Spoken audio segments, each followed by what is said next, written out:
On this hot ass day, I think the temperature is about 102, we decided to go ahead and make clam chowder. I am making my wife's version of clam chowder. I don't typically make the clam chowder in our household. She does it and she does a fantastic job. So I am gonna try and replicate what she does for doing so. In here I have a whole large yellow onion diced. I have 5 stalks of celery. I'm gonna dice up some potatoes here. I didn't do it right now because I don't want them to get all brown and funky and stuff like that, but when I'm ready to add them in to our clam chowder, I'm gonna go ahead and dice those up like a medium dice. I still want some chunk to our potatoes here. I'm gonna add in a couple bay leaves. Not really traditional, but I'm gonna add in some thyme because I just love the flavor of thyme. I have about 5 large ass garlic cloves that I'm gonna crush in there. Some bacon, I'm gonna add a little bit more bacon than what I have right there. A bunch of different spices, cayenne, celery salt, Old Bay seasoning, black pepper flakes, white pepper, bacon salt. She makes a slurry. Instead of doing like your traditional roux with flour and butter, she actually holds off on adding the heavy cream, and then we'll take about 5 tablespoons of cornstarch and mix that in with heavy cream to make her roux, and then dump that in maybe like an hour or so before we're ready to eat. Costco sized clams, we love these clams. These are the best ones out there for clam chowder in my humble opinion. Some coarse ground black pepper, and then some stock. And I am gonna use a big thing of beef broth, which she may have some shit to say about that, and then a can of chicken stock. I think typically she uses all chicken stock, about 38 to 42 ounces of chicken stock, but because we have beef broth, I'm gonna go ahead and use that just to get rid of it. So I'm gonna go ahead and get these celery and yellow onions, not white onions, the yellow onions sauteing in some butter and olive oil, and we'll kind of slowly add everything in. Like I said, I'm gonna cut up some more bacon probably, and cut up my potatoes, season it, and add in the stalks and whatnot after these have had a chance to saute for a little bit. But let me move you over to the stove so you can see what I'm doing. Hopefully you guys can see that okay. I have my taller pot just because I have a feeling this is gonna make a shit ton. So what I'm gonna do is I'm gonna take some avocado oil and do a couple swirls in the pan. That'll help with our butter not burning. And I'm gonna take, well, the rest of this. Clearly we need more butter. I need to wash that. So I'm just gonna dump that in there. And like I mentioned before, 1 large yellow onion that I have diced here. I guess I can wait for my pan to heat up. I have my heat on about medium or 5 if you have one of those stoves that have numbers. But yeah, it's on about a 5 right now. I'm gonna take my yellow onion and dump that in, as well as my celery. And again, about 5 stalks of celery that I've diced up here. I'm just gonna let this saute for, I don't know, maybe about 5-10 minutes. I'm just waiting for my onions to kind of get translucent. But in the meantime, I'm gonna dice up my potatoes, as I mentioned before, so I can get those ready. And just let this do its thing for the meantime. Sweet, so our onions and our celery are looking good. They're starting to get a little bit, or our onions are starting to get a little bit translucent. So what I'm gonna do is I'm actually gonna throw in my potatoes because I have them cut right now, and again, I don't want them to get all brown and gnarly looking, and then add in some bacon and our garlic. So hopefully you guys can see that good, but I have my potatoes cut about, like I said, a medium dice or so. I'm just using 2 large russet potatoes. I'm gonna go ahead and add these in. And honestly, I don't know that she does this when she makes her clam chowder, but that's the way I'm doing it for mine. Get those coated, because again, I ain't wanting them to get all brown and whatnot, sitting out in the air.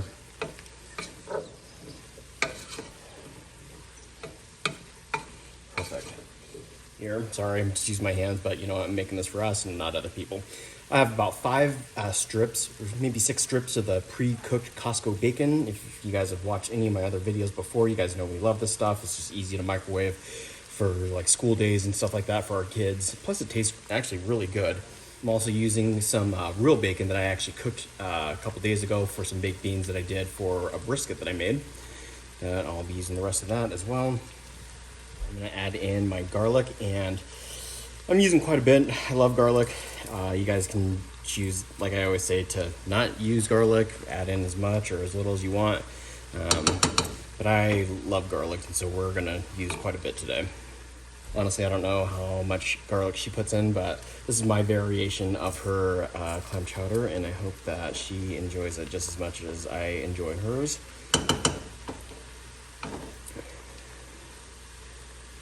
I do have to admit, her clam chowder is pretty damn good. She makes it for like poker parties and stuff like that, and people just thrive on it. It's usually the first thing to go because she'll do like a clam chowder and then like a chili or whatever. Like I said, the clam chowder is usually the first one to go. Got all my garlic in there, and my bacon, and my celery, my onions, and my potatoes, and I'm just gonna saute this for just a little bit before I start adding in my seasonings. This is gonna be super good. It already smells fantastic.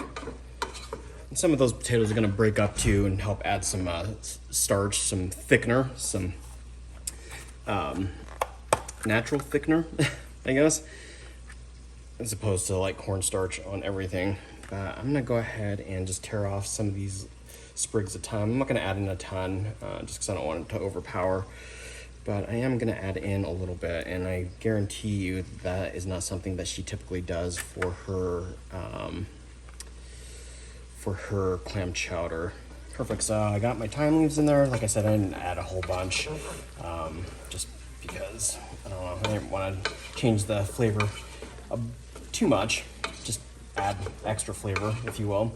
I have this turned down really low too, to like maybe a 1.5, 2, because I did not want my garlic to burn while I was peeling the thyme. It's gonna simmer anyways for a couple hours when I start adding in my liquids and my clams and whatnot.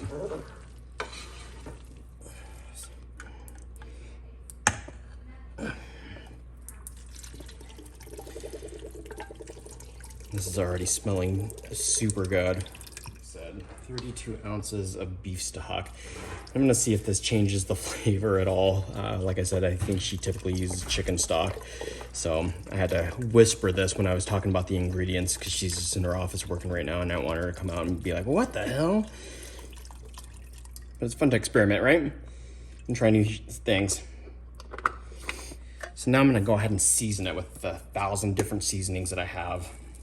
So first, that black dark smoky pepper flakes. The gal that films me shooting actually bought this for me at the store that she was at. She found it, and she said her husband really likes it quite a bit, and so she bought me some to try. And I've had it on a few things, and it is spicy, so that's why I'm not adding a bunch. And the rest of my Old Bay seasoning, because Old Bay goes with seafood. Some white pepper. Just a couple dashes. That's also gonna add some heat.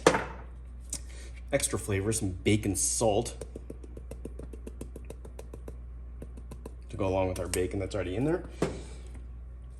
Just a bit of cayenne pepper. I don't want this to be too spicy. So just a couple shakes. Again, I don't measure anything, guys. Some celery salt, hopefully the rest of that. Yeah. Gone. And then some coarse ground black pepper.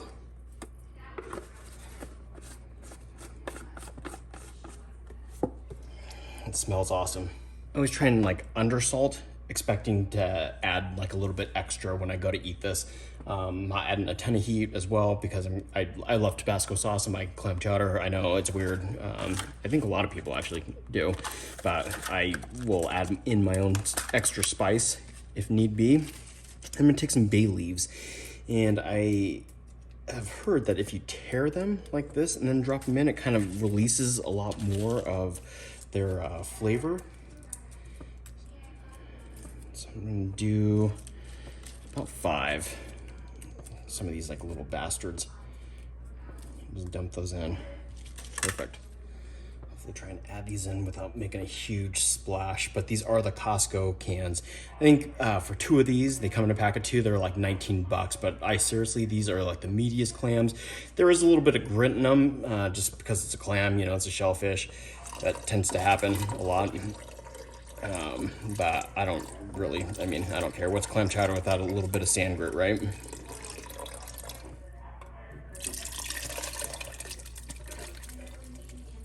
And you can see, I mean, it's just super flavorful clam meat. Just awesome stuff to use for clam chowder. Yeah, when I told her I wanted to make this today, like I said, it's like 102 degrees outside, and she's like, really, you want to freaking make soup? And I was like, hell yeah, I do, especially clam chowder.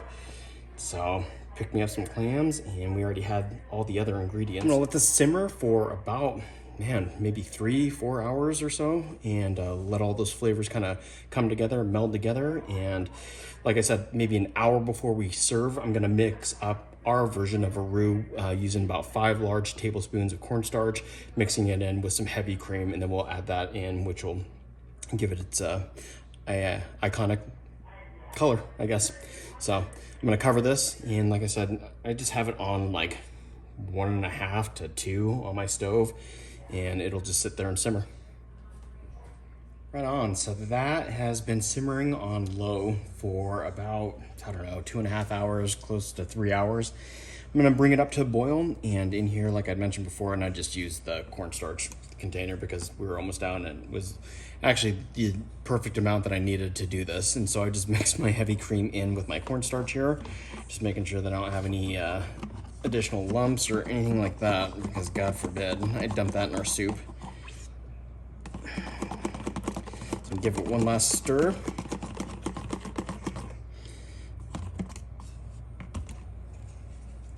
And I'm just gonna dump this in, and I don't know that I'll use all this. I'm gonna start off with maybe like half of it and see how thick that gets us.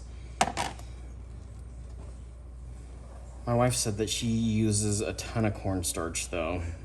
Like 5 heaping tablespoons is what she said, and so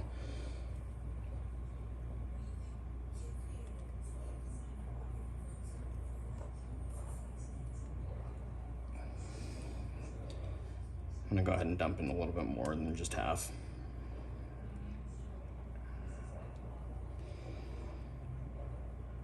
This looks and smells amazing. Yeah, I'll pull out the bay leaves as well.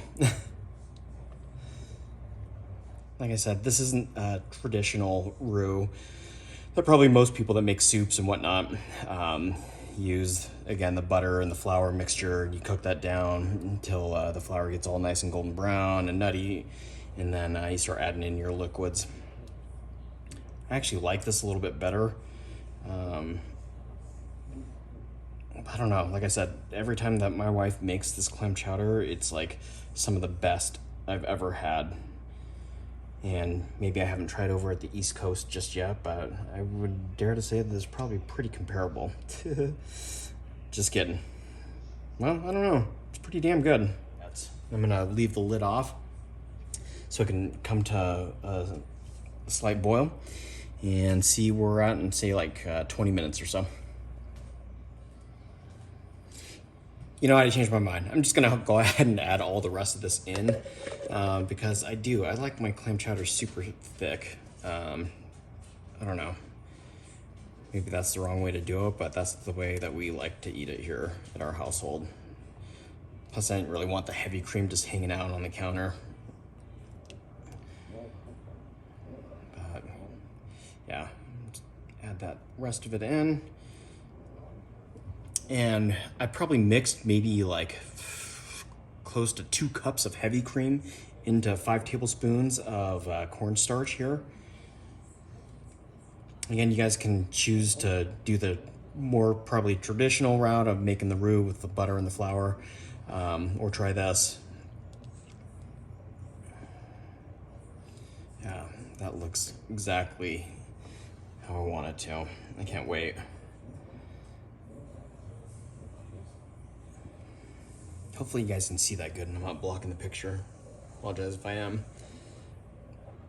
All right, so now I am for sure just gonna let this sit here and do its thing on about 2.5 or like medium low, I guess, for those types of stoves. But I'm gonna let this kind of cook down a little bit, and sorry, I'm holding this over because it's dripping, and come back and see how thick it is. So this has probably been simmering for about 20-25 minutes or so, and I'm gonna taste it now for seasoning to see if I need to add anything else. But to me, this is like the perfect consistency. I don't know if you guys can see this. Again, I always forget that the camera right there, but that isn't like overly runny and it's not overly thick either. And to me, it's like the perfect consistency that clam chowder needs to be. So I'm gonna taste it.